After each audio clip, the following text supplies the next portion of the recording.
Good morning guys! Tara, samahan nyo kami magpa-cut, dental cleaning, and extraction para kay Shadow. Tara, let's go! Sakay na tayo ng sasakyan. Medyo malungkot si Shadow kasi mag-isa niya lang lalabas ngayon. Normally kasama niya ibang pusa. Medyo anxious siya. So, for today, ako muna yung magdadrive. Passenger muna si Mrs.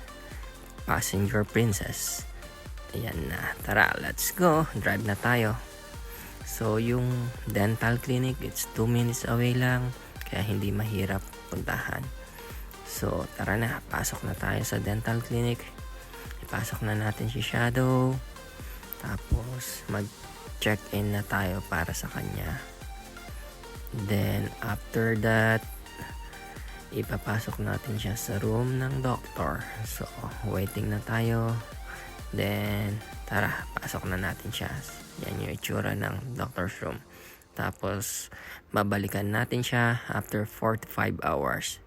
Then, magpagas muna tayo. After natin magpagas, magpapa-car wash tayo. So, medyo mababa yung presyo ng gas ngayon sa Costco. Tapos, sayang naman kung di tayo magpapa-car wash. Let's go! So, yung car wash, mga 2 minutes lang. Tapos na. So, ayun na nga. Chinek ni Mrs. yung bilihan ng uniform Cardinals. Pupuntahan sana namin. Kaso, sarado pa siya ngayon. So, baka umuwi muna kami para laruin yung aso. Tsaka, mag-spend muna ng time bago mag-open yung bilihan ng uniform. So, patapos na rin tong car wash. Tara, samahan niyo muna kami umuwi at laruin muna si Magic sa bahay. Tapos, mabilis lang din naman. Makinig ka lang ng music, laruin si Magic. Then, after noon, aalis na rin kami. Tara, balik na tayo. So, papunta na tayo ng Cardinals. Malapit din yung Cardinals. Siguro mga 10 minutes away lang. So, nandito na tayo. Mag-park muna tayo. Then, pasok na tayo sa loob para makapamili na si Miss ng uniform.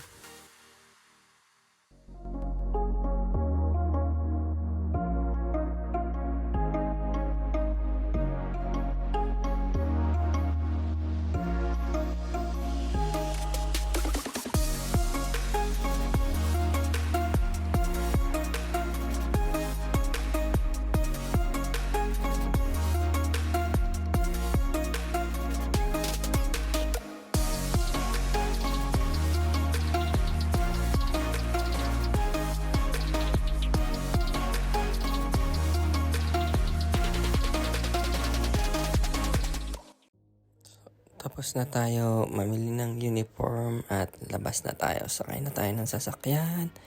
Sunduin na natin si Shadow. Tara na. Oops. Kailangan pala natin bumili ng pagkain ng pusa. So, kada magandang bagay na gagawin ng mga pusa, kailangan may reward sila. Yan nga, may cute na pusa sa taas.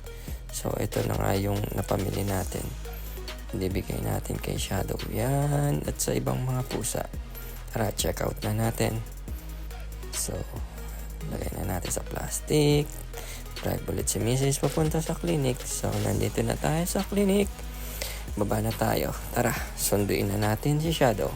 At for sure, medyo nahihilo pa si Shadow. So, may matabang pusa dito. Laruin muna natin bago ayusin yung bill natin. So, ayan na nga yung bill natin. Bayaran na natin. Laruin ulit natin yung matabang pusa.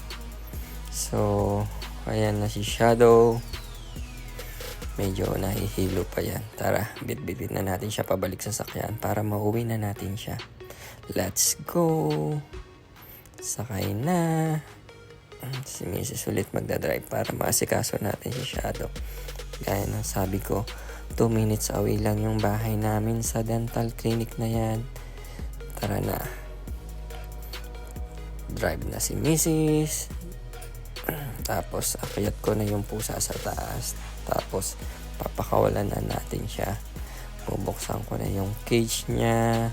Tapos, bibigyan na natin siya ng wet food niya dahil naging mabuting pusa siya.